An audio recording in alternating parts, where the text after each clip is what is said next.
Well, I'm the best corner in the game. What a run! Marshawn Lynch, get off me! DK. Yes, sir. Hey, it's Josh Turner with the Seattle Seahawks. That's the result you're going to get. This offense, just in general. I mean, you had a guy like watching that. his film, he seems more of a back. Just the presence he's got in that pocket, the way he throws the football. Rust days, man, all the scrutiny that line was under. This Monday night's big. Hey guys, welcome back to another episode of the Hawk Zone Rundown. I'm Armac, that's B. Rice, and today on the show we got Dayna O'Gorman coming back on the show, joining us today to talk everything Seahawks, and a couple big things. Obviously, the Geno Smith news. That's what's Dayna's reaction? What's this all mean? And then we're just gonna jump into who she thinks might still be on this roster, free agency coming up, a little bit of draft talk. We're gonna dive right into that. Before everything else, guys, subscribe if you can. Hit that like button, hit that subscribe button down at the bottom, and hit the notification button as well. And then that way you'll never miss upcoming episodes that we're posting weekly here. So, B. Rice, real quick, man, what's going on? What's been happening? Not much, man. Just trying to keep up with the Seahawk news that's happened lately. All the coaches that they're hiring. I think they're up to 23 now or something.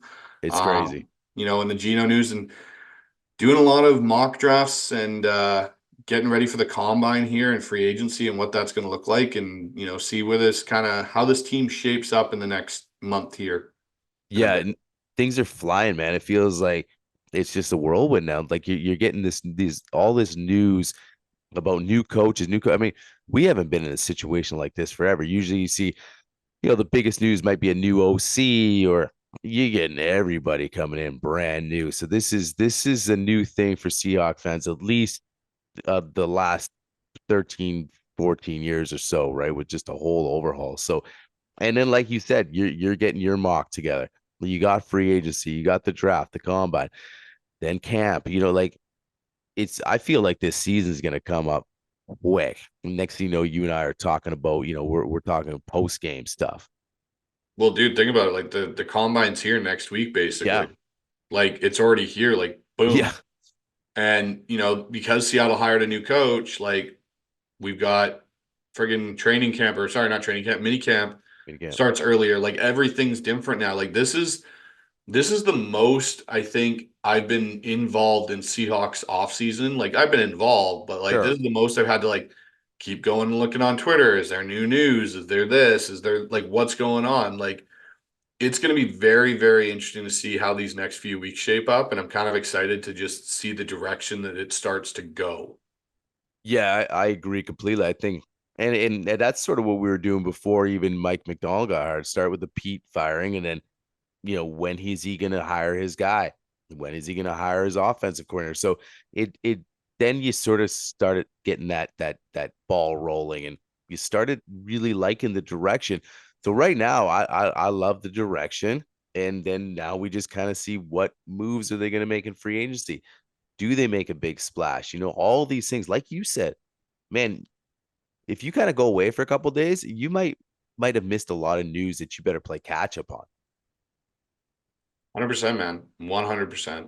Yeah. So you know what? We'll get right into all that stuff with Dayna coming up right after the break.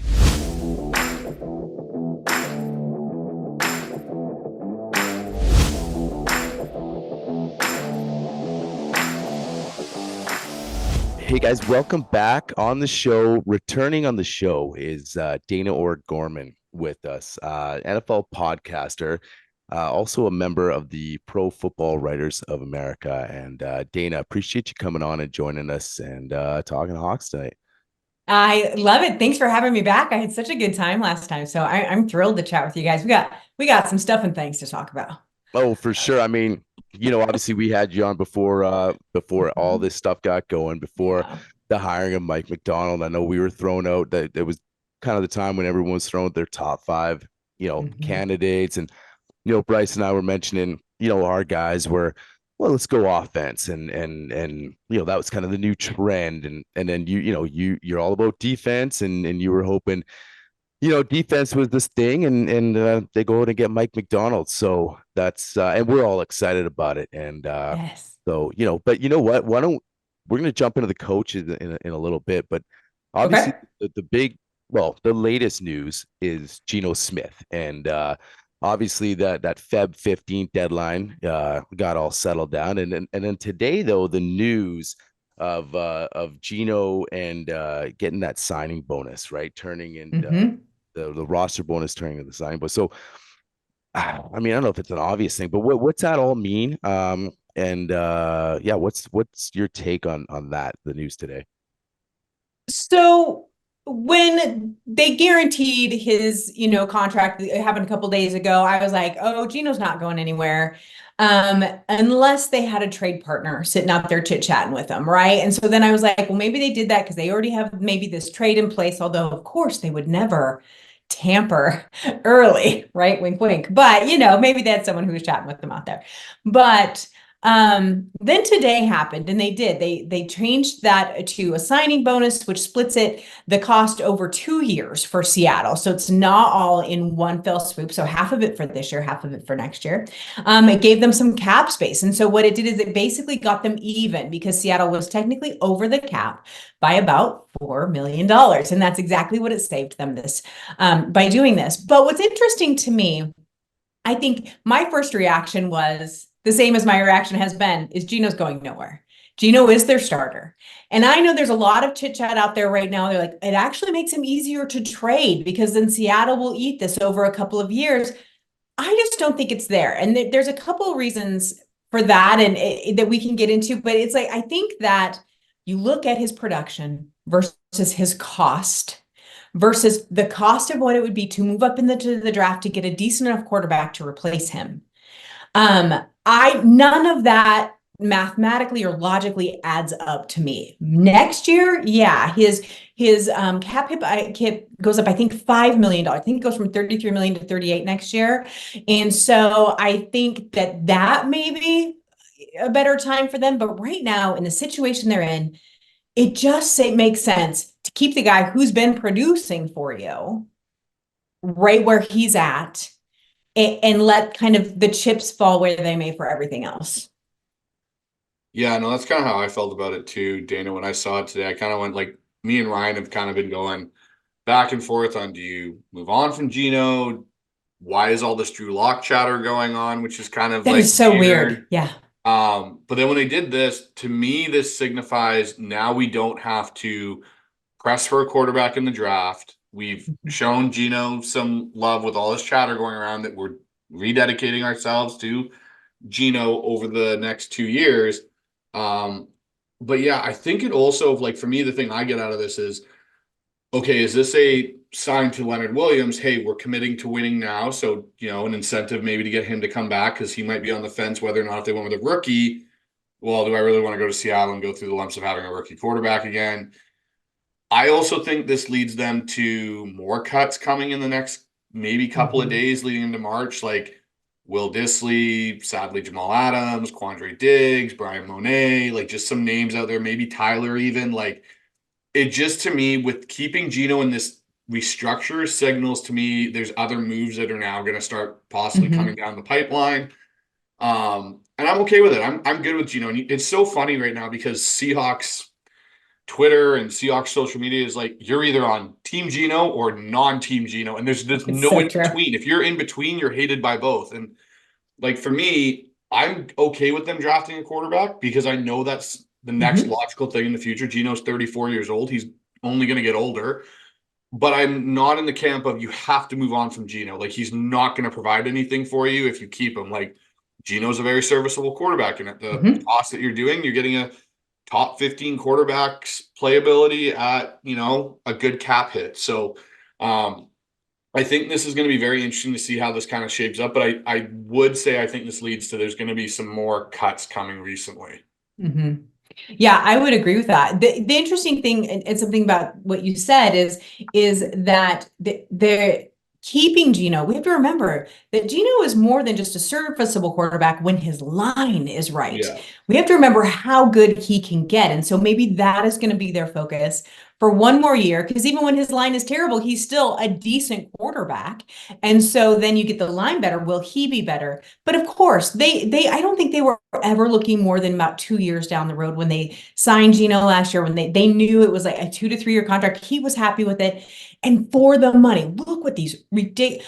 I can't even wrap my brain about what Kirk Cousins is going to get from some team, right? Like it's going to be ridiculous money. And so why dip your foot into that pool if you don't have to, or turn around and take a chance with a rookie in a class that you are going to have to move up very far in order to get one of the better quarterbacks. So this is logic to me. I think it makes total sense. And I'm excited for it because I am in the pro Geno camp. I'm not one of those people who pound the desk for him, but I think why not? He's a good quarterback. Let's just keep him right where he's at.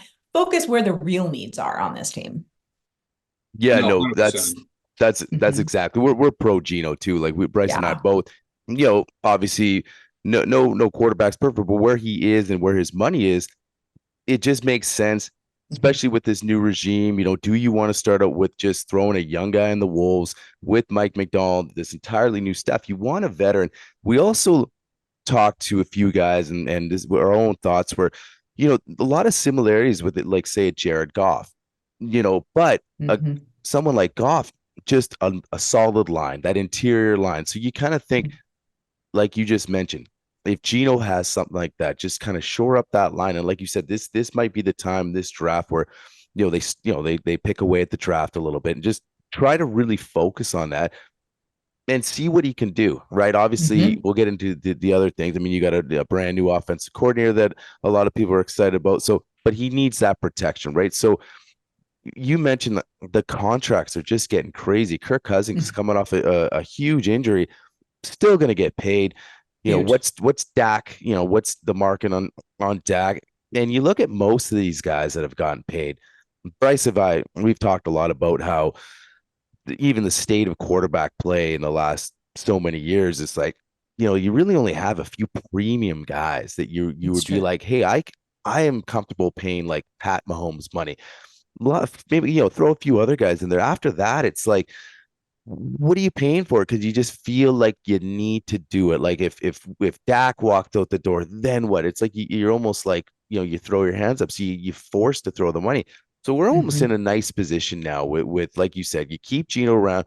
Maybe they do go get a quarterback, but he can sit and he can learn the position, right? So I think they've done a smart thing here, and I do think, just especially with the entire new staff. Well, I mean, you already have so much change. And a good point about Leonard Williams, too. Maybe he's like, all right, but I want this leader and this leader there if I'm going to stay. And that was my number one for this offseason. It was they had to re-sign him. What a waste of a second round pick if you don't. And so I really hope that gets done really soon, because I think they want him. And why wouldn't Mike McDonald want him? You know what I mean? He was fantastic last year. And what's he going to do? Go try a third team that unless someone offers him crazy money, which to a certain extent, I never blame a player for chasing money because they need to. You never know when you're going to be done in this league. But I think the interesting thing is that was something that you guys mentioned earlier. They keep talking about Drew Lock unprompted, like out of nowhere. They just keep talking about Drew Lock, which makes me then wonder, are they doing that because they're not going to touch the quarterback room? Or if they are, it is going to be a quarterback further back in the draft, someone that they don't have to reach for, someone then they can just get. One thing that people do, and they might not, I mean, Drew Lock might get a great offer from somewhere, who knows? But I'm just saying it's possible. Anything's possible. But what I think a lot of people do forget is something that you said was that, you get a quarterback and let him sit. People forget Patrick Mahomes sat his entire first year behind Alex Smith. And I think sometimes that is one of the best things you can do with these guys. And so if you're not getting a quarterback that is obvious NFL ready, and honestly, Patrick Mahomes was, but they sat him anyway. So kudos to him for that. But why not? Why not let him sit? Let Geno for a year. He has amazing work ethic. He has no problem sharing his knowledge. We've heard the rumors about Aaron Rodgers refusing to help Jordan Love. I'm not going to help my competition. And so that's not who Geno is. And so why not do that? I think that will be really interesting because, like we mentioned, there's so many other needs on this team. Well, and I honestly think if you bring back Drew and say you bring back Drew on a, let him test the market, see if there's something out there. Like the only team I could really think of that may take a swing at him would maybe be Carolina with Dave Canales, the familiarity there as a backup to Bryce Young. But if he decides to come back, then again, you're not in a situation where you have to reach for a quarterback. You can sit there and kind of go, okay, chips may fall where they may. And like, there's one QB I've kind of been following that if they wouldn't have to reach for it all, they literally would probably have to redshirt him, which is Jordan Davis from Florida State. Okay. He broke his leg. He's literally not going to be able to play this year, kind of like Hendon Hooker was for Detroit. Oh, sure. Bring him in, let him learn, let him sit there, let him develop. Because when he was playing, he was considered a Heisman front runner when he was playing for Florida this year, or Florida State, I should say. I think it'll be really interesting to see how this all kind of shapes up, because I got a feeling John's going to do John things and trade back and get, quality. And here's something that I've kind of just been, in my head, kind of looking through our roster of guys that might be surprising cuts, that kind of thing. I wonder, when we talk about Geno and his trade potential, Geno wasn't going to get you a big draft pick. He was going to get you maybe a 5th rounder, maybe 4th if you're lucky. Some people are throwing out 3rd, and I'm like, there's no way Geno Smith's going to get you a 3rd round pick.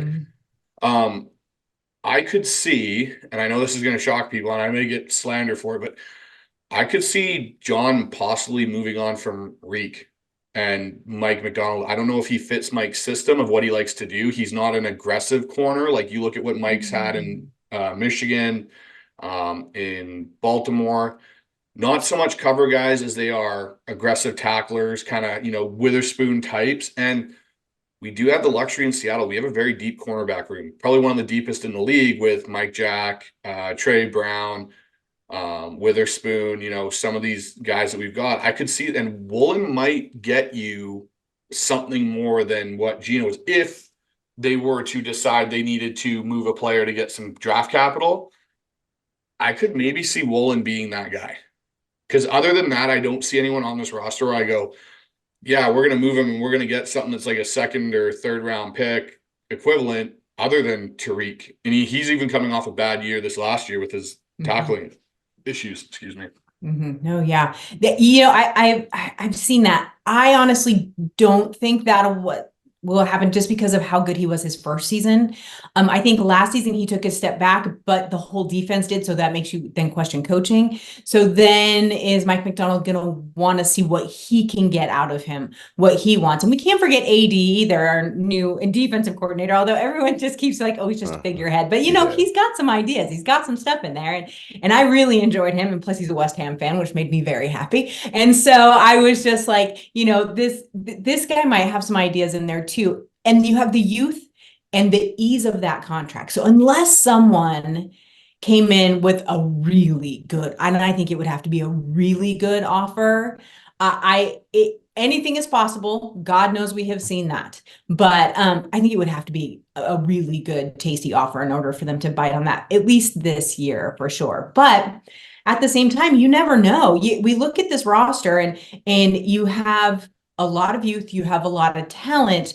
They're just going to have to decide how much of it is untapped talent from what was there previously in our coaching system.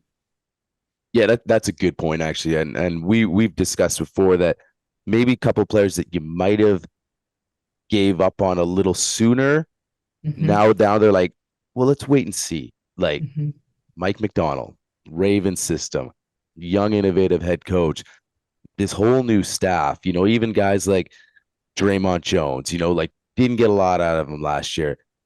Maybe a guy like Mike just, that's what's exciting about this, right? Like maybe he can pull out like the strengths of each guy, maybe Woolen needs just some tweaking and just a different way of looking at things, because he does have the tools. I mean, there's no denying that. We all agree, you're 4'2", 40 and, lean and can, can seem to cover. I mean, like we got to think the year before, like, what a great rookie season. You were talking about him going, head to head for rookie there with Sauce. Obviously Sauce got all the attention because, the first top 5 pick or whatever, and Reek was what, I don't even fifth. What round was he? What, late, right? He Sherman was fifth, I style think. Yeah. draft pick. So yeah, that's the interesting thing. Like you said, like, yeah, you know what? Maybe if you get a great offer, because I agree with Bryce. We are super deep. But yeah, I look at it Mm-hmm. too. Like, I'm excited and again, who knows? Like you said, this staff could be, or this roster could be completely different. They might behind the scenes, Mike's wants certain guys, to Bryce's point. But it's just such an exciting time because there's a lot of wait and see guys say, hey, we bring these guys back. Hey, Mm-hmm. maybe they'll be just completely different guys production Yeah. wise. Yeah, you really just have to kind of look at it that way. But the thing of it is and I know we're going to talk about the coaches. We have no idea what we're getting out of all these guys, right? Like we don't know exactly what they want. And I actually loved in Mike McDonald's press conference when they were like, well, what kind of scheme? And they were bugging him like, what are you going to do? And how are you going to do? He's like, I don't even know all the names on the roster yet. Can you give Yeah. me a minute? And I like that because that Yeah. means he wants to go study them, right? He Right. wants to go look, see what they bring to the table. I think that this defense has these players that could, Mm. I hate to go clear to blue chip, but they could be really good under the right scheme and with the right tutelage. And that's something that I brought up on another podcast I was on. You look at this and the youth of these new coaches, all of the assistants, I think there's 23 of them now. You look at that and look at how far separated they are from the college level, right? We have just a couple of years from these guys, a lot of these guys from being in the college level. Now we talk about how inexperienced this coaching staff is, but actually a lot of them have a lot of NFL experience, but a lot of them are just 1 to 2 years removed from college. And what that does for me, it makes me excited, is these are now coaches that remember how to coach. I think sometimes the longer NFL coaches are in the league, and this is no shade to Pete because I think he's different than most NFL coaches, but they get into these are professionals. I'm going to tell them this. They're just going to do it, da, da, da, da, da, da, and they kind of keep rolling and you get into the same. And that's where that complacency kind of comes from. You have these guys who know this draft because they've played against all of these kids, right? And they remember how to coach and inspire these kids. Pete was very inspiring, but I don't know, coaching players up, maybe he had been gone out of that long enough. And I love Pete Carroll, so I'm not giving him a bad time at all. But I'm excited about that. How are we going to teach them to do the new schemes and things that they want? So that's really exciting too. No, absolutely. And that's kind of the one thing that's really interesting is you look at this coaching staff and we can get into it now. And you look at, Ryan Grubb, who everyone's so worried about because he's never done it in the NFL. At the end of the day, football is football. And yes, the hash marks are slightly different. And it confuses everyone. Everyone's going to find a reason on why it's not going to work. And, I look at what McDonald and Schneider have put together. And the one thing that I find really kind of invigorating in the whole thing is they really are uncovering every stone. They're not just settling for the guy that, because he knows so and so and so. Like, that was one thing with Pete. And when Pete first got here, that's how Pete was. He brought so many guys from USC. He went through Jeremy Bates and then he went to Darrell Bevel the next year and Tom Cable. He brought in all these different guys. And then it kind of, after they let everyone go in 2017, Pete almost reverted on that and was really just kind of, if you're within my little tree, I'm going to keep hiring you. And, I listened to Shane Waldron's the other day. I listened to Shane Waldron's opening press conference when he got hired. And I agree with one of your fellow colleagues, Brian. Like, I cannot listen to that guy talk. It was so painful. It's like nails on a chalkboard for me. And then I listen to Ryan Grubb and he's so not to say Shane's not intelligent, but when you listen to Ryan Grubb talk football and how he's going to do things and how you hear that teacher in him, this is how we're going to do it. And it's no different than when you listen to McDonald talk as well. It's all about teaching. And that's the one thing I think you're right on there, Dayna, is I think we're going to see a lot more in-depth coaching of the details and the finer points that I think, like you said, as you stay in the NFL longer, you kind of start to lose that. And I think that's something this team needs because of how young it is. This is an opportunity to kind of really get these guys back to the fundamentals, back to buying in, back to playing team defense. You don't have to be flashy. Flashy comes after you understand the basics. And I feel like sometimes that was missed in the last few years in Seattle. Like they tried to do too much and we're changing our scheme and we're going to do this. And it was like, do you understand the basis of the scheme to begin with? Like, especially with the defense, like when they went from the 4-3 to the 3-4, it wasn't like a smooth transition. It was like, okay, we're just doing this. And like, we're going Vic Fangio and and it was just like, does everyone understand how the system works? Like from my understanding, Vic Fangio's system takes a lot of like communication and understanding the principles and this. And I feel like that's where they got in trouble. Pete got in trouble.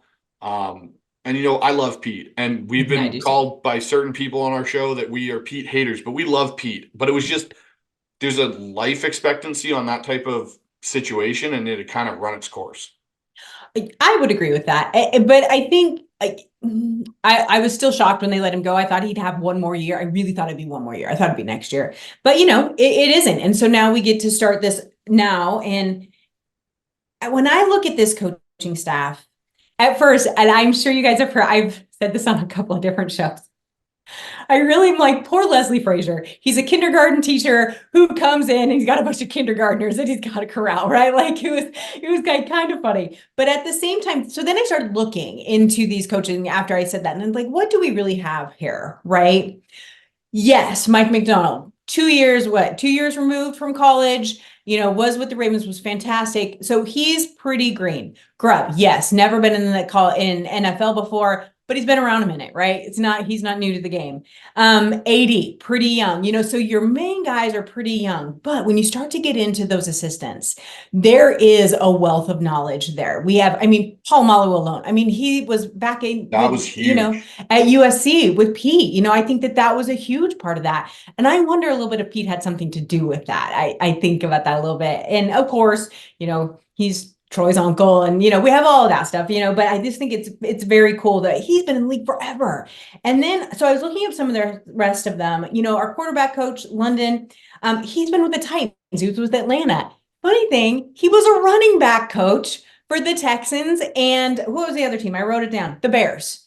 So he is quarterback and running back. How helpful is that knowledge, right? You have that in there. Mac Brown, he was with the Browns. You have all of these other players. Really, I think we only have a couple.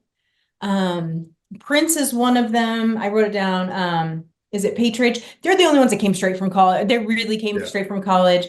But Prince's dad has been an NFL coach forever. He works for the Cowboys. And so while it looks really youthful and exciting and hopefully innovative, there is still that wealth of knowledge there. These guys are they're not going to be the new green guys on the team. You know what I mean? They're coming with some knowledge. So that's exciting to me. So Dayna, you know who this staff kind of reminds me of a lot of? And I went back and I dug into it. It reminds me a lot of when Andy Reid took over Philly. If you look at the staff when Andy Reid, have to look at it. So some of the coaches on that staff, Steve Spagnuolo, John Harbaugh, like guys at the time that were new to the NFL and were these young, and he assembled, and there was no real connections where you could go, oh yeah, I understand how the head coach connects so-and-so. Like kind of like Mike Macdonald. If you really look at this, it's like, how do you connect? There's a couple connections, we see it, but like you listen to Ryan Grubb, oh yeah, I saw him at the combine and that's how we became connected. And so when you look at that Eagles staff when Andy Reid took over and you look at some of the names on it, now they're like common NFL names, but they all understood the game and could really teach. That's what I get the vibe of with this staff is like McDonald's going out and getting guys that probably have a similar philosophy of teaching the game as him. The one thing also about the staff that I love is the two hires on offense in, I think it's Jordan, I could be saying this wrong, Jordan Petts, the passing game coordinator they brought in from the Rams, or Jake Petts, sorry, and Charles London. Both of them, Peter King had said were potential offensive coordinators. But Petts is McVay's guy when it came to the passing game. And to pluck him away and learn under Grubb, I think it's a way of, how John Schneider said, like, hey, if we hire an OC, we got to have plan B, plan C. Yeah. I think those two are plan B and plan C if Grubb decides to move on. Now, I don't think that's in Grubb's future right away, but it's at least great that they've already started to think about that possibility of, hey, if Grubb leaves after this year, if a college calls him and says, hey, we want you to be the head coach, and he decides to leave, we got guys that have learned the system for a year and can keep running it. Because that was the thing McDonald even said was, I want someone that's going to spearhead and make us unique in how we play Seahawk offensive football. Mm-hmm. Yeah, I completely agree. I like the way that they have put this together. I love that we stole Jay Harbaugh from his dad. Nothing makes me Yeah, that's happier awesome. about that. That's flipping awesome. Good for you, kid. But I think that I think the thing that is going to be either exciting or very scary for Seahawks fans is this could be fantastic. It could be a complete disaster. Right. I doubt it'll be middle of the road, guys. It's going to be one or the other. And by, fantastic, that might take a couple years. That might take 2 years, right? Like, I'm not talking about just next season.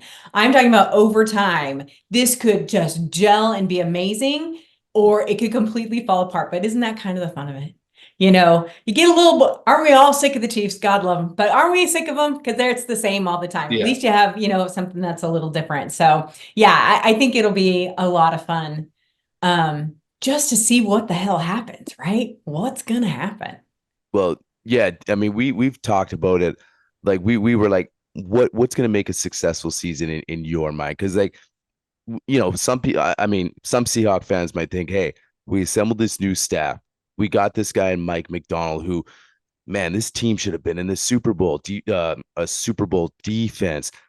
He's going to bring that same thing over. We have pieces. We won 9 games. We're Super Bowl bound, or we at least NFC championship, and we look at it like wins will take care of themselves, right? It's like what watch the games, right? How are players going to respond to because we kind of our feeling is set it up for 2025.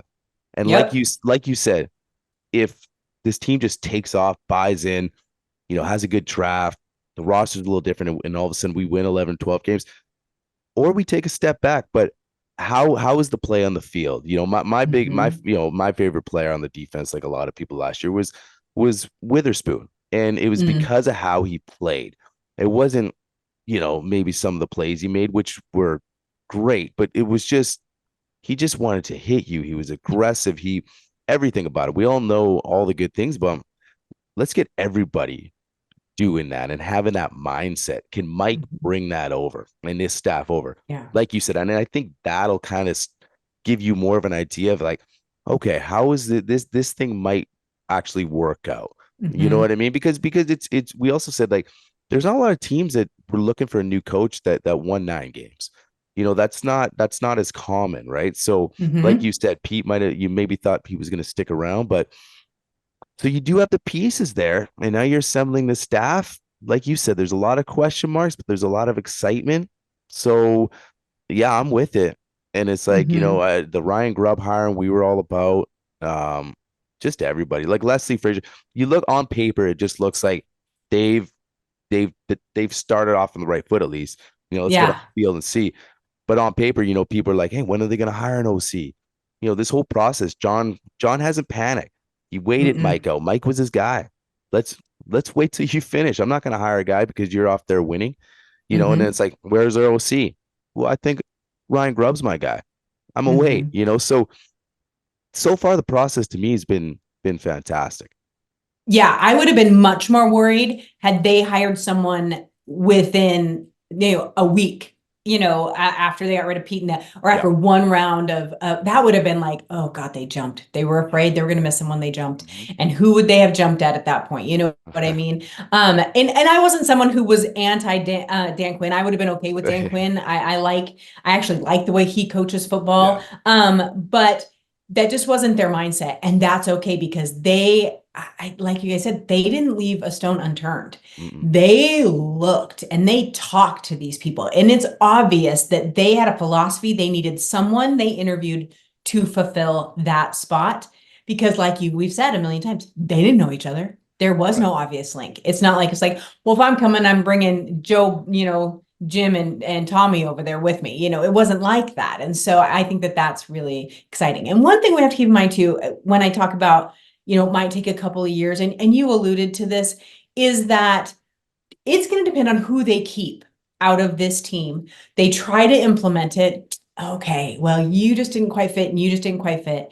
Honest to God, a successful season for me next year, even if it's a complete bust, will be that they implemented something new. Might not have worked with everyone, might not have had the players that they needed for that, but it was something new. But on the positive side, if you have an entirely new coaching staff from top to bottom and you have started over and you manage to make the playoffs, that is a huge win. And so I'm not Super Bowl or bust in the first year. That's insanity to me when you have all these new guys. But either way, you just want to see change and implementation and innovation and all of those things. And if it doesn't work with the players they decide to keep due to cap reasons or dead cap or whatever it may be, or maybe they just think they might work and they don't, and I have a couple in my head that are like that, then that's okay. Let's go ahead and look to the next season where we can switch those guys out. I look at this season and like for me, the way I want to kind of see it shape up is, you remember 2011? We had Tavares, Oh, yeah. we had moved off Matt, but all those transactions were figuring out the Legion of Boom at that time, guys that worked, guys that didn't work. They still went 7-9. They were competitive. People thought, hey, they're pushing for a playoff spot down the stretch. That to me is what I want to see next year. If they don't make the playoffs next year, I'm not going to go, oh my gosh, this was a horrible idea. We should have kept Pete. None of that. I want to see, like you said, they implement McDonald's defense. It starts to work. It starts to get down. You know, they start to give the 49ers tougher games. They're not rolling over and playing dead with their NFC West opponents, which for me, that's how I felt the last 3 or 4 years, is when we were playing within our own division. If it wasn't the Cardinals, and even in the Cardinals games, it was like, man, we just don't have any bite. Like, we're not someone that's, you know, to be reckoned with anymore. We're just kind of, you're a shell of yourself. And once they get through the shell, they realize there's nothing there. But, you know, let's pivot a little bit here, Dayna. What do you think free agency will look like in regards, and I'll lead you off with this, Leonard Williams or Jordan Brooks? Who's a priority for you? Williams. And is it a substantial priority, or is it you'd like to try and have both back if you could? Oh, here we go. I got Dayna with one here. Excellent. Yes and no. This is tough. Okay, so here is the thing. I think that the dominoes are going to fall due to a couple of other players, right? So like where they need the help, where they need the space, where they need the players, that sort of thing. So Leonard Williams is the number one priority to me. I think that he came in and made such an obvious difference right away that he is just a playmaker. I want that guy on my team, right? I really like Jordan Brooks. I really do. I would be 100% fine if Seattle re-signed him within reason, money-wise.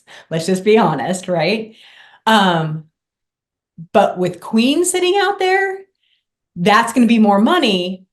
But if you don't get Williams, then you better go after someone like, you know what I mean? So there's got to be some dominoes that have to fall. And that's why I have a really hard time talking about the draft and like specific players that I want at this time of year. Cause I'm like, I don't know, can we get through free agency? We have no idea what we need yet. Like we don't know who we need till April 1st. So, you know, we need to, and granted it's fun to do mock drafts and all of that, but really this is going to shape who they cut, who they keep, and what free agents they pick up. Now, Seattle's never been a crazy free agent team. That's not, you know, they don't go buck wild in free agency. And when they do, it doesn't always work out. And I say that I am a huge Jamal Adams fan. So I say that with that caveat. But I think that if you look at just those, it has to be Leonard Williams.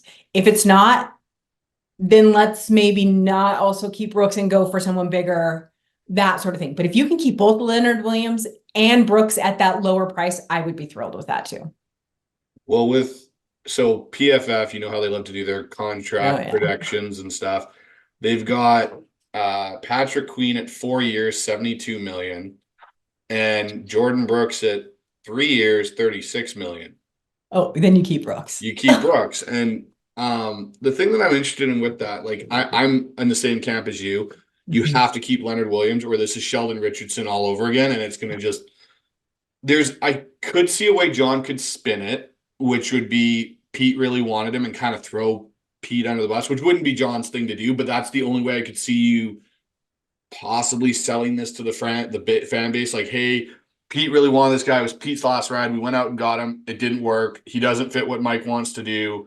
We're moving on. But you have to fix the interior of this defense. And again, Pete Carroll and Mike McDonald build defenses differently. If you look at Mike's, it's trenches, linebackers to the back end, where Pete was back end forward. Yep. That's why for me, I think Leonard Williams, I got a feeling somehow they're going to make it work where they end up with Leonard Williams and Patrick Queen. Because it would be amazing. And, you know, the reason why my whole defensive brain just exploded a little bit. But I could see John figuring out a way to do it. And I think that's maybe what he's kind of trying to play around with Matt Thomas, the cap specialist. How do we make this work? Because out of all the guys that are leaving Baltimore, I think you could see Queen take less money to come play for Mike because of what Mike's done to rejuvenate his career. Because at the point before Mike showed up there, people were calling Patrick Queen a bust. Like he was not producing well. Get to go there, get to be a leader of that defense, and you have the knowledge of what Mike likes to do terminology-wise and a whole bunch of things. I say it here, I got a feeling it's going to be Leonard Williams and Patrick Queen in Seattle, and that's going to be like the two big cornerstones apart from Witherspoon in our defense. Yeah, that would be insane. This fan base would lose their minds if that happened. You know, because then you have to remember Nwosu's coming back and he's going to be healthy, and then you have, oh my God, like it would just be. And I agree with you in their philosophies are totally different, front to back, back to front. Well, the secondary is set, let's be honest. And so that is something that Mike McDonald does not have to worry about. He could just leave it and have it be. Now I know that we have Jamal's contract and you have, you know, Quandre and, you know, all those those are what I call heart tuggers. Those are the ones where it is not Jamal Adams' fault that he just constantly got injured. It is the Seahawks' fault that they paid him as much as they did. Yes. And so you have to make that, you know, work somehow. And Quandre has not looked like the guy we got for a couple of years. Why was that? Well, he did get hurt the 1 year. That was his excuse for what was last year. And then he came on a little toward the end. So there's all of that. But what you're right. The depth we have back there, I don't know. I don't know how that's going to work. But no matter how it works out, the back end is set. It's got to be that line that they have to focus on. I don't know. I just read something. It's like where they were like, oh, well, someone said, well, Bobby Wagner needs to leave and go chase a ring. He already did that. He did it with the Rams and it did not work out and he hated it. So he came back. I would not be surprised to see Bobby back on another 1 year deal. He says he's going to play 1 year at a time. He's just going to keep going. And unless you go to the Chiefs, who's going to guarantee you a ring? And the Chiefs don't want Bobby Wagner. Let's just be honest. I've got a weird prediction on where Bobby ends up, and I don't think it's Seattle. Where do you think? Where? I think he ends up in Washington with Dan Quinn. Brings in leadership to Dan, helps Dan out with that defense because they have problems. And I know he wouldn't want to leave no chance of a ring. So what's the upside there? The upside, I know Bobby's chasing his ring, but I don't think he's going to get it in Seattle either, realistically. No, that's fair. So at that point, I think it's for Bobby because I don't think he fits what Mike wants to. If you bring in Queen, I don't think Bobby fits in the new scheme. And that's not Bobby's fault. Bobby's 30 years young. Bobby, absolutely. Oh, God, Bobby now, different story. And that's why I could see where, you know, kind of like what happened with KJ. They were like, hey, maybe we'll see what kind of works. If it does, it does. And KJ ended up going to Las Vegas. I could see it and playing for Gus Bradley at the time. Yeah, I could see Dan Quinn going, hey, Bobby, come to Washington. Help me establish my culture, my defense there. You know it inside and out.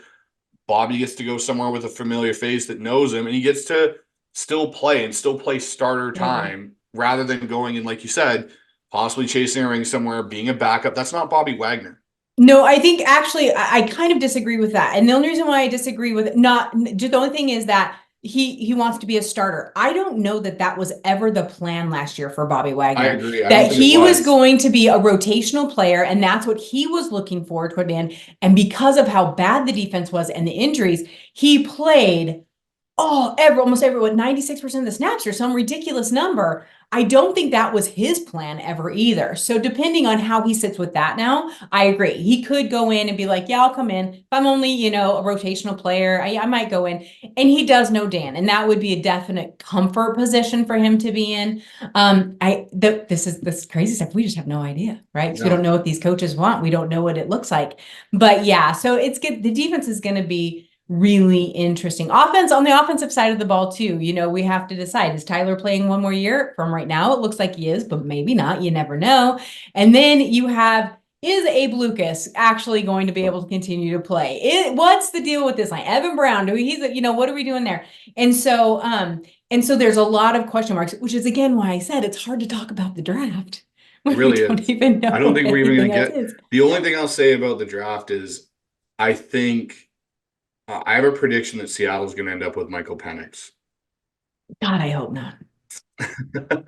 So and that's no shade to him.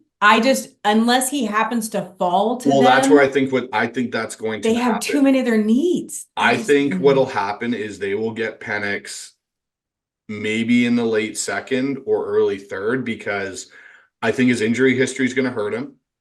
I think here's my caveat. I think if Washington had lost to Texas and he had played that phenomenal game, he would have been a first round pick. You weren't touching him. He's going to go. But everything I've been listening to and reading is that JJ McCarthy's a top 12 guy now that they're talking about. And that usually when you watch Senior Bowl, and usually quarterbacks come out of there either with a positive review. Mm-hmm. And if you don't hear anything, that's never good news. And you didn't hear anything about Penix. You didn't hear anything about Bo Nix. I got a feeling those guys are going to be very much like that draft class with Kenny Pickett a few years ago, where everyone was like, oh, Malik Willis is a top pick in the first round, and he slowly spiraled and fell. Desmond Ridder, same kind of thing. Like, I look at Penix and Ritter's kind of college careers very similar. Ridder struggled to begin with, had some injury histories, and then tore it up for 2 years with the Bearcats. He goes in the third round. I, however, think Michael Penix has more upside, and the familiarity with Grubb is the reason why. And you look at some of the coaches that they brought on have familiarity with recently a lot of these quarterbacks. They've got the guy from Arizona State, Hill, that they just brought in that knows Daniels. You've got Jay from Michigan that knows JJ. You've got Grubb and Huff that know Penix. So they're going to get a lot of intel on these guys. I just think at the end of it, I think with how bad next year's class really looks right now for quarterback, that John may take a guy in the second or in the third after because we still have 2/3 this year, so we're not really missing. We get a second, he could take it. And again, it depends on what happens in free agency, how many spots we fill. But that's my one little draft prediction right now, is that somehow we're going to end up with Michael Penix, not in the first round, but either on day 2 going into possibly day 3. Gosh. Yeah. I just don't know. I don't know either, but I will say this. Going back to the cuts real quick, of the free agency, you mentioned Jamal, right? And we were huge fans of him too. You know, some of the off-field stuff last year kind of, it's too bad, because it's like, okay, if this guy can when we were talking to a couple guys, hey, maybe this guy can move to linebacker, because he's kind of got those intangibles, especially now talking to guys. It's obviously a smaller, you're not this big guy anymore. Jamal fits that sort of size of a linebacker, and he's fast as hell. He's aggressive, everything, right? Obviously, just where he's playing just isn't working out. I mean, the way they were doing, but here's another guy. But I look at Jamal and say, he's gone. It just looks like he's 100% gone. Diggs, like you said, if you get rid of both guys, even though Mike kind of is front to back, it's 2 veterans. Do you keep Diggs, and is he one of those wait and see kind of guys? Can McDonald kind of bring him back to maybe kind of the Diggs we saw when he first came here, pre-leg injury and all that kind of stuff? So that'd be interesting. But do you see, I know it's hard to say, but do you see any surprising cuts, or multiple cuts that McDonald and John are just like, we don't need him, or he doesn't fit our scheme, kind of thing? I can't say any that would be a surprise to me, to be honest with you. I think that there's some questions at tight end. They can go look at some of those. Although I think Noah Fant's a free agent this year, isn't he? I believe he's both free agents. Yeah. And so I would assume that's a lot. So then do you end up keeping Will Disley because you're losing the other 2? At least till the draft and see what happens. The interesting thing in the tight end room is that all those multiple tight end sets were the ones that worked so well last year. So, but that was last year. That was a totally different scheme. So we don't know. there's always the conversations about trading DK. I do not see that happening. That he is one of their top 3 players on the team. They're not. No. Why would you give that up? That's insane. Grubb's not giving that up, right? That was one of the worst articles I've seen, Dayna. Was that? Oh, it was awful. Like, absolutely what are awful. you talking about that they're going to get rid of him? Oh, because the Chiefs have Patrick Mahomes. It's a totally different conversation. Yeah. Patrick Mahomes can throw the ball and catch it himself. That's just, that's just how he is. But yeah, it's interesting. And so none that would be overly surprising to me, because I wouldn't be surprised if Will Dissly got cut if they could work something out with one of the other guys. I don't really see too many on offense. Maybe an injury issue with Abe Lucas, like I brought up before, because that bugs me. That there's something there that just doesn't sit right with me. Yeah. There's been conversation about, do they cut Draymond Jones? I don't know that they do that after just 1 year. And when he lost his wingman in Nwosu and was being double teamed all the time. So, we don't know what's going on there. There's going to be some changes. Absolutely. They're going to come in and say, you are not the one. And, I don't know what side of the ball that's going to be more prevalent on. I would assume defense more than offense right now, but I don't know that. We don't know what Grubb wants. So I don't think we're going to get like a shocker of a big name cut. I really don't. And I really don't think they're going to get rid of Geno, which probably would be a bigger surprise to some than others. But anything is possible. It's weird. You have a really young, new, vibrant coaching staff. They might just be like what Pete did in 2011, clean the house out. It's possible. I just don't see it. Not this year. I think they're going to want to see what they have first, and then maybe next year. The only one that I look at on this team that I wouldn't say it's a shocker to me if he gets. I don't know if you get cut though. I think there's a chance Tyler retires. I do too. I look at so I went back and I was listening to Rob Staten, and he was talking about watching the last drive of the Eagles game. If you watch Tyler in that, he didn't look like Tyler Lockett. He looked kind of like, not that he didn't want to be there or wasn't engaged, but he just was dropping normal Tyler catches. And it was just, and throughout the rest of the season, I kind of just watched some more of the game film of him, and I was just like, I wonder if Tyler's just kind of like, I've done really well. I've had a really successful career. I've got my really successful now up and start real estate business in the Pacific Northwest.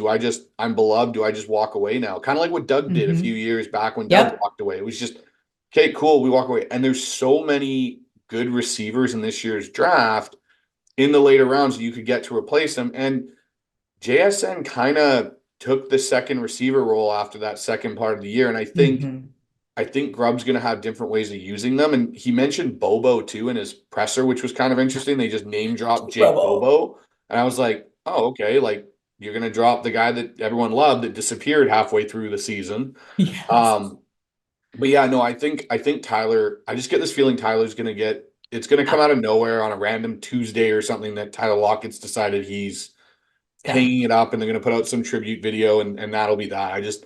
I'm getting more and more of that feeling that Tyler's not going to be back.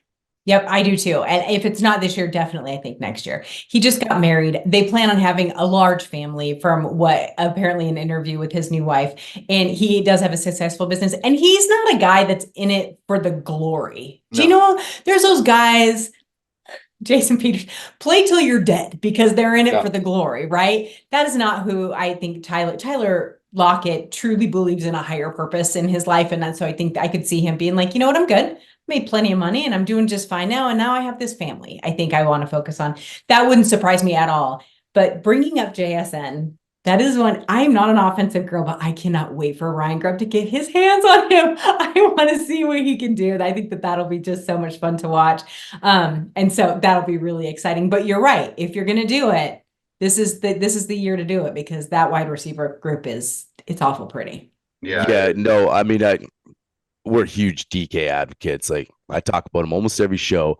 I love the guy. I hated the talk about we got to ship this guy out early in the year because, he gets a little heated here and there. He got a few 15-yard penalties.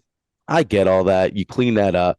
But the value this guy brings at the position, I mean, to me, he could easily be a top 5 receiver in this league. He should have been used differently. Like Bryce and I talked about, I mean, it was so predictable that he was just go run a fade route. What happened to these one-step slant routes? Like, just get him the football. And that was, I mean, I don't want to keep bringing up the past, but that's why I'm so happy Shane's gone. And now we have this guy, Ryan Grubb, super innovative. Yes, he's coming from the college game, but like Bryce mentioned, football's football. You start, you got your number one and your number two guy in JSN and DK.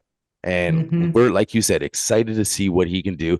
And then when you look at Tyler, it's tough to have three really productive receivers. Yep. Sometimes it's more of a problem, right?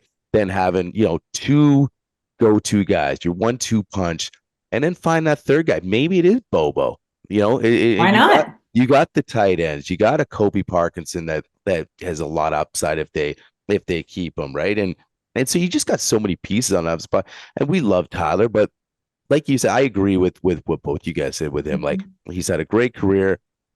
How long do you want to keep getting smacked around anyways? I mean, he does play pretty smart, at that position. He kind of falls down a lot. He's a business player, and I'm totally okay with that. But he was an effective business player, right? Oh, like, absolutely. It wasn't like I'm making a quote unquote business decision, say, like a la Cam Newton, that Super Bowl that we all remember, right? And I love Cam, by the way, but so it was different than that. So that'll be sort of interesting to see what happens on that end too. But yeah, just going back to that, it's just it's crazy to think about that, because like you said, it's such a copycat league. Man, like I said, that article's crazy, but because one of the best quarterbacks of all time all of a sudden has receivers that you don't know their names. Oh, hey, now we can just get rid of DK. You don't need a star receiver anymore, right? It's like, no, gosh, you do. People forget. You do.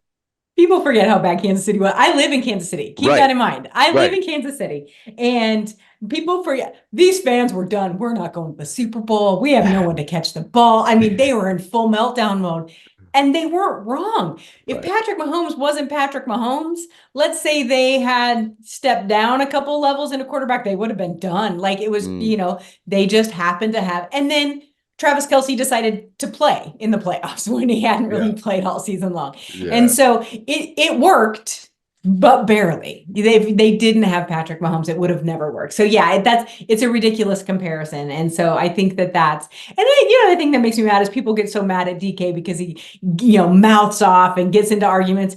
Do you not remember the Legion of Boom? I mean, that's what we loved about those guys. Sherman ran his mouth nonstop. Yes. It was awesome. And we cheered it on. We're like, yep, that 15 yards was worth it. Well, apparently we can't do that anymore. We have to be a nice league. No, I love it. Bring it all on. And people honestly forget too, Dayna, that one of our most successful receivers in NFL in Seattle history was Doug Baldwin. And we used to call him Angry Doug Baldwin.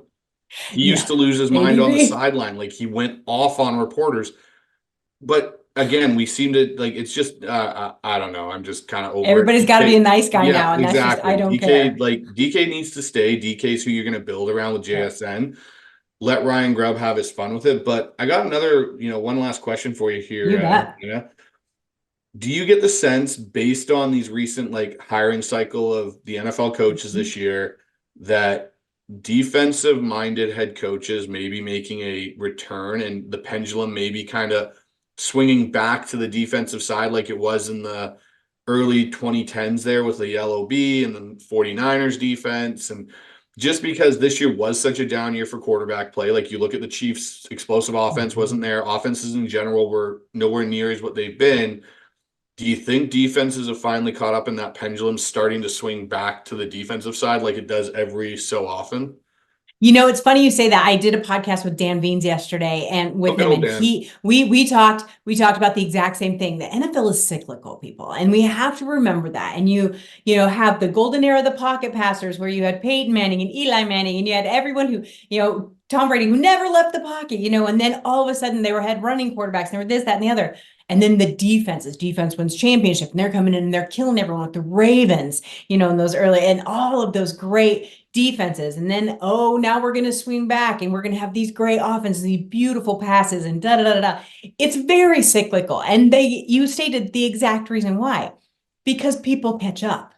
It's like, okay, so a new and inventive offense comes out, everyone copies it. Defenses 3-4 years, finally catch up. They stop it. And so then for a couple of years, you have low scoring games, which are my favorite games, right? And then you turn around, well, now there's something new out there. It's just the way the NFL works, And so I think that it wouldn't surprise me if now we are swinging back to that. That is why, as much as it made me nauseous to think about it, I was pretty convinced San Francisco was going to win the Super Bowl. I thought the Chiefs aren't what they need to be, and that defense is going to be exactly what they need to stop them. Obviously, that didn't happen, and I am happy about it, obviously for obvious reasons. But I think that was my expectation, because we were starting this league year was kind of just, I kept calling it mediocre. It was beige. It was boring. Like, this wasn't a huge up year for NFL and for a lot of things. And so I think you're right. I think we're in that middle, and we might be starting to kind of swing back a little bit. Real quick question too Yeah, about sure. Mike and the defense kind of playing off Bryce. Do you think that was sort of John's mindset going into the hire? Like, did you think he was sort of swaying back and forth? Like, man, if Ben, Johnson from Detroit, if he is available, he's such an offensive minded guy. We got McVay, we got Shanahan. Like, I got to go toe to toe. Or do you think it was kind of John's mindset the entire time? Like, no, wait a second, I'm gonna pivot here. This defense has been not very good the last 6-7 years. Let's be honest. And we need to take it back and get back to Seahawks defense and slow down the Niners, slow down the Rams, teams that have dominated us in our own division the last few years. So you think it was his mindset kind of the entire time, and Mike was like, this is my guy for, maybe quite some time now? I don't know what it's definitely possible, because you look at, I think there was something off with Johnson. Then when he went back to the Lions, I think that there was something, either he didn't interview well, or he just decided, you know what, I'm sticking right where I am.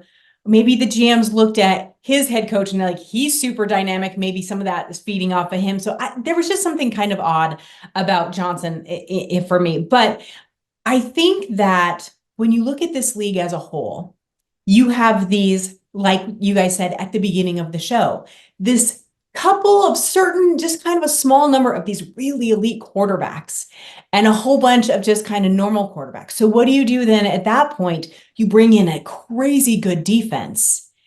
You're going to end up waiting a couple of years. You might have a rookie in a year. Let that offense kind of meld. So let's get this defense rock solid again. Because what happened for John, they had immediate success when that's exactly what they focused on when they came in to the league, when he and Pete came to Seattle together. And so was it always his focus? I don't know. Maybe that's just how the interview fell. I think that's why a lot of people assumed he'd go offensive, because he had just had defensive for so long. Or these guys are way smarter than we are, you guys. Maybe they see the writing on the wall and they're like, nope, defense has to come first, because that's the cycle we're in. I really don't know. Yeah, no, I mean, it's hard to kind of get inside his brain, but I would love to ask. It's just really interesting because on the outside, people really, I mean, the majority, I felt like, were screaming offensive minded, because like you said, it's the trend, it's the cycle. Are we kind of going back to the, like you said, now back to the defense? Well, let's see. But you look, because you like McVay and Shanahan, like right in your own division. So you're like, man, if we can match that, and like we just talked about the offensive pieces that you get excited about, like you mentioned, what can Ryan Grubb do with JSN this year?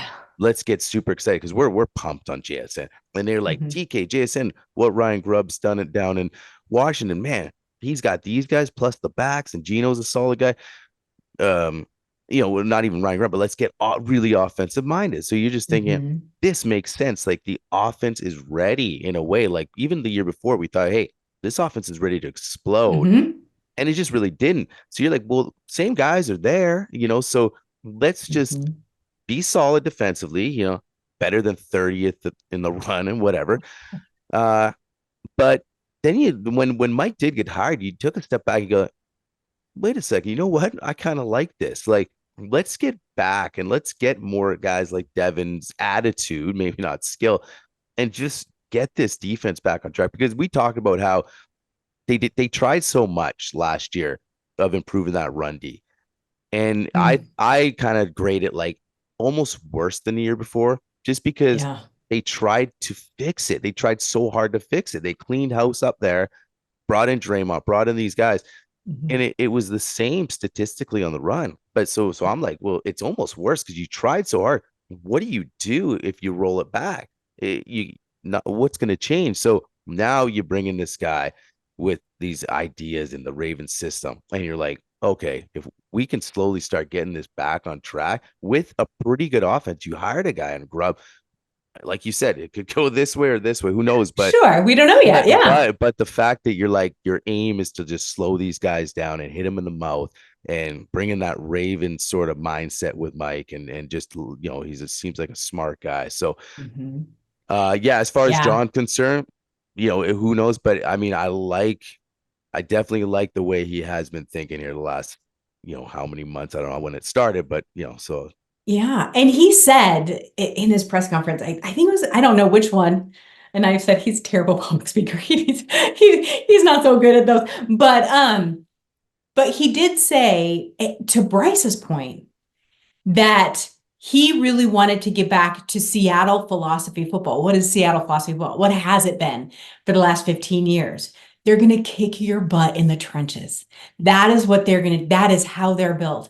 And this is what he knew Mike could do. And honestly, he looked like a kid in a candy store when he was at that press conference with Mike McDonald. And so you know that he got the guy who he thinks can do it. And so I think that when you think of Seattle football, and we can thank the once in a lifetime Legion of Boom defense that we had, that's what you think of. And so I think they just want to build on that. And that's how you get that grit back. Where do you get your grit? Where do you get your bite? Where do you get your fight? You get it from your defense. Yep. Yeah, absolutely. Yeah, no, I'm excited. Like you said, a lot of cool stuff coming up. Obviously, free agency, then the draft. Like this, I would ask you what prediction and wins, but we're just too far away from that. Like it's like this could be a not completely different roster, but you're going to definitely see a different roster coming into camp. And so then we can, if we have you back on, then maybe we'll get a little prediction happening. But like I said early in the show, I'm not even worried about wins. I know it sounds kind of, well, don't you care about wins? Yeah, I care about wins. I care about how successful, but I look at success. There's kind of different ways to evaluate success. So, I touched on that earlier, and so this is going to be an interesting year just to kind of see how this team's, are they flying around again? So that's sort of how I'm leaving it as far as prediction wise, and then let's worry about wins next year. Exactly. Let's worry about what happens on the field this year, and then worry about the next year. Right. As a Seahawks fan, watch the games. Don't even look at the stat sheet. Watch the games. That's how I look at it. I'll still throw out a win prediction, obviously, before the season, but we always do too. Yeah. Like you said, watch the games. All the Seahawks fans out there, don't even look at the statistics, and then you can have a good judgment for yourself. But Dayna, we really appreciate you hanging out and coming on with us again. We love having you on. What do you got going on, and where can people find I know you got a few podcasts going on, so a couple. Yeah, a couple. Yeah. So where can people find your stuff? So always on Twitter. That's the best place to find me. It's at Dayna O'Gorman. It's DaynaOG. Because my last name is O'Gorman, and not because I think I'm an OG. It's because my last name. But people always are like, oh, yeah, that makes sense. And then I do the Our Turf Football podcast. We've been doing that. This is our 12th season this year. We've been doing it forever on different formats. And that's me and 3 other women. And now we're actually adding a college show next year. I won't be doing it. I like college ball, but I don't dive into it quite as much as other people do. We have a couple of other gals on the show. They love live and die for college ball. So we're going to start that too. So we're going to do both of those. Those are Tuesday nights. We are on a little bit of break, but we're going to be back. Not next Tuesday, but the next one, because we're going to do our free agency show. And then starting in June, we do a division a week. We go through every division and pick it apart before training camp. So that's a lot of fun. And then I am on Real Hawk Talk with those Hawk Blogger boys. Occasionally, I haven't been on for a few weeks now, just because scheduling conflicts kind of came up. But they'll be back for sure for free agency, because I think I think free agency is going to mean a lot this year. Yeah, that's awesome. Well, we appreciate you hanging out with us. So, and like we said, we'd love to have you on again, and maybe close Anytime. to the draft, and yeah, kind of see how this is all shaping up. Yeah, anytime. Thank you guys so much for having me. It's always so fun. Awesome. Thanks, Dayna. Appreciate it, Dayna. Bye-bye. It was Dayna O'Gorman on the show. Second time around with us on the Hawkstone. Man, that flew by. Awesome content. Just diving in. Interesting takes. Couple. You brought up. Possibly going after QB in the draft. She wasn't maybe agreeing with that, but it's great because she's kind of got her own ideas of who maybe we should go after, and buying into Geno. Which was obviously the big news today. Kind of gives you more of a signal and sign of what's happening. But yeah, what's your overall take with the quarterback situation, both in the draft and Geno, based on kind of what Dayna was saying there?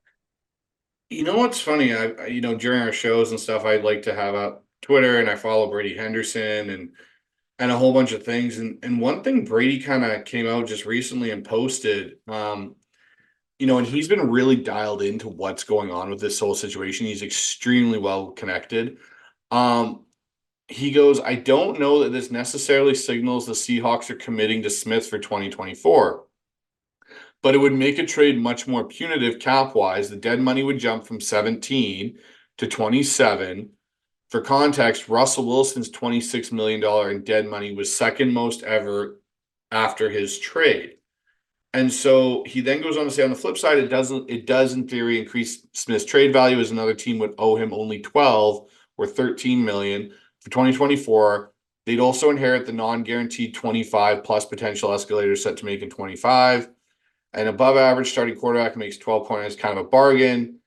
So, I don't know if this concretely says that Geno's on our roster. And, a lot of people, are going to lose their minds saying that, well, you're not supporting Geno. It's not that at all. It's just, if you look at this whole situation, the one thing for me that even on John Schneider's show today, he has on 710. And again, I've got my own feelings about 710 lately with their coverage of the team. They're not really asking the tough questions as journalists. They're kind of, because they are the flagship station. I think Seahawks PR does a bit of a job of kind of, figuring it out. But when they accepted Geno's hit last week, they never asked John a single question about Geno. Today, they didn't really ask him much either. And John and Mike have never come out, and even Grubb have never come out and said, Geno's the guy. I cannot wait to see what Geno does in 2024.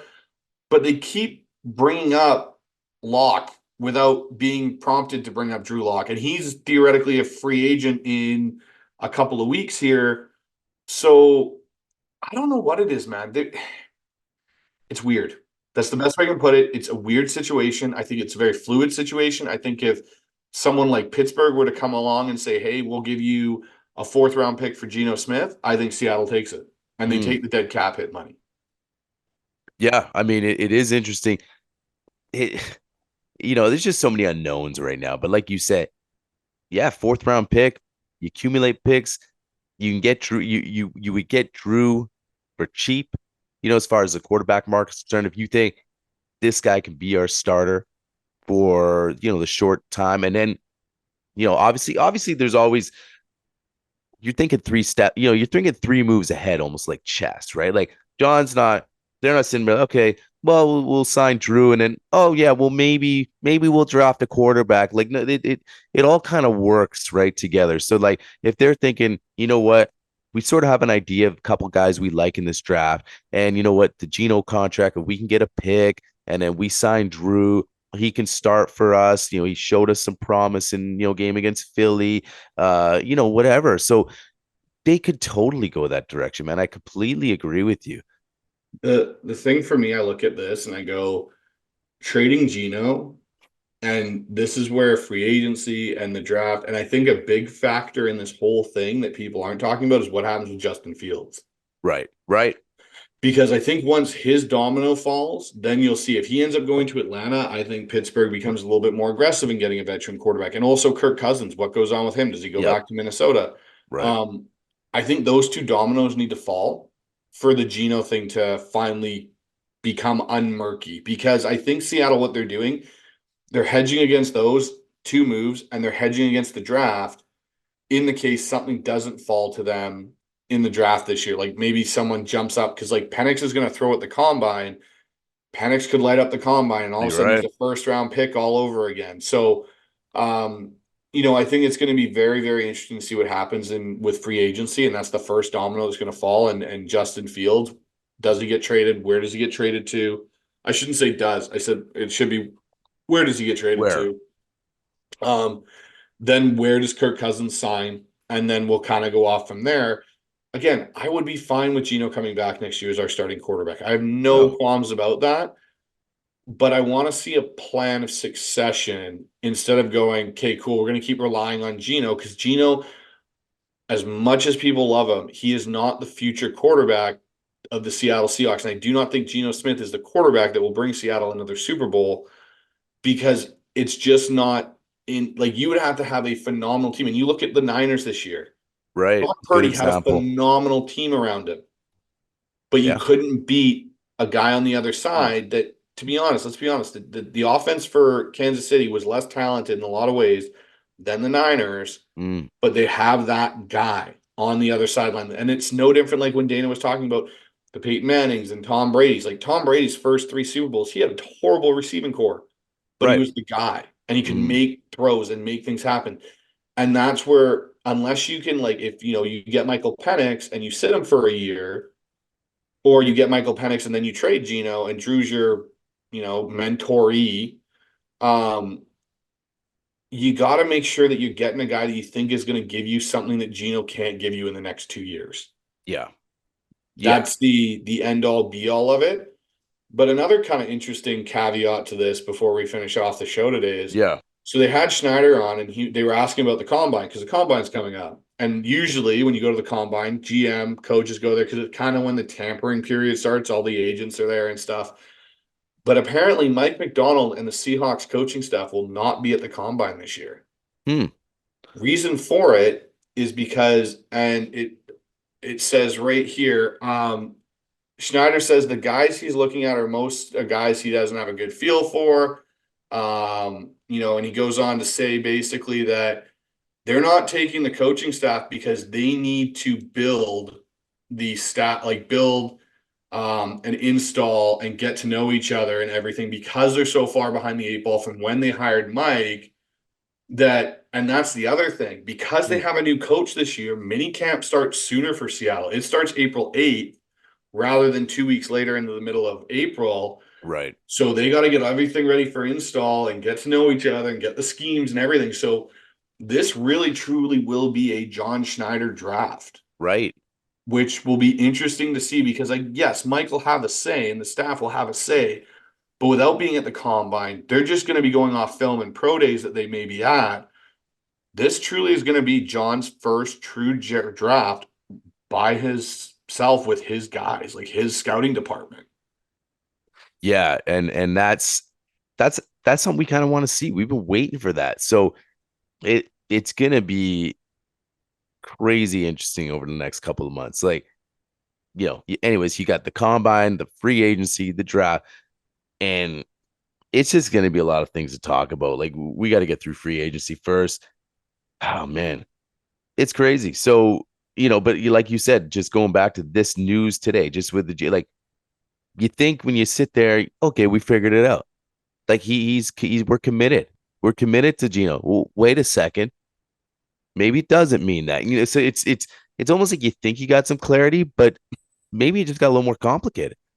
No, I think you're right. I think it did get more complicated. And I think all this is doing is creating more divide in the Seahawks fandom of Team Geno, Team non-Geno.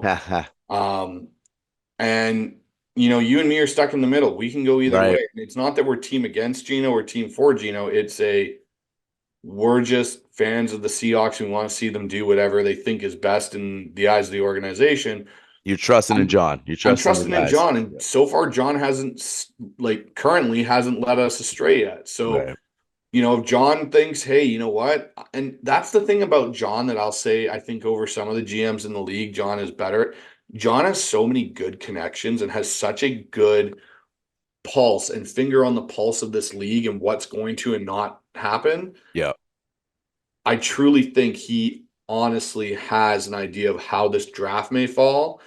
And the fact that there isn't a lot, like, again, I could see a bunch of I don't think Seattle gets anywhere in the quarterback talk of the draft. I don't think Seattle gets anywhere near Williams, May, Daniels, or McCarthy. I think McCarthy's going to go way higher than people expect.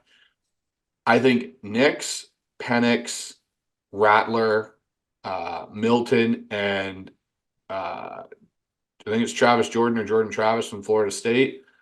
Those are the guys they're going to look at. And those are the guys they may take. And the thing is, I was listening to Dan's show today, and he was talking about 2025 and quarterbacks in 2025. I don't know if Seattle views 2025 as a good draft class. I don't, but guys can pop, obviously, like, Jaden Daniels did this year. Yeah. But I think Seattle comes out, if they don't come out with a QB this year, 100% they're getting a quarterback next year. John won't wait anymore. He's going to go get a guy. And I think the Ryan Grubb factor is a big factor in this year's draft. I think if Penix falls due to medical stuff, I think there's a good chance Seattle goes out and gets him. And if he means he's sitting a year behind Geno, he sits a year. But I don't think this Drew Lock talk means that it's the both of them running it back again. I just don't see it in the conversations. It's been lukewarm about both of them. If anything, there's been more positive talk around Lock than there has been around Geno. Yeah. Yeah, no, that's interesting. And you mentioned 2024, 2025. That's kind of the max where John takes. I listen to that. I really think that they're going to really try to get somebody this year. And like you said, probably a day 2 thing. Yeah. Unless they do something with the number 16 pick. But if they stay in 16, I really think they address something else, a bigger need as far as right now. Like we mentioned, we talked about the line. So that's how I look at it. I think they do come out with a QB at some point in this draft. This is what I think happens with 16, and I'll leave it at this. 16 and a trade down will depend on Leonard Williams and if they sign him or not. If they sign Leonard Williams, I think the trade down value for Seattle goes up. If they don't, I think there's a good chance Seattle stays at 16 and takes, a Byron Murphy from Texas or one of these interior D linemen. Yep. To kind of make up for the fact that they screwed up on the Leonard Williams thing. Yeah, that's a good point. That's a really good point. But we'll see in the next little bit here with free agency and kind of see, like you said, see how those dominoes fall, especially in the quarterback position. But great show today. Again, Dayna O'Gorman, like awesome having her back. Guys, check her out, Dayna OG on Twitter. She's got she's got a few different podcasts that she mentioned earlier that just really good insight that you guys got to really check out. Go check out YouTube, all the audio platforms. So go over there and support what she's doing. And yeah, so awesome show. And we're going to leave it at that tonight. And we'll see you guys on the next episode. Go Hawks. Go Hawks.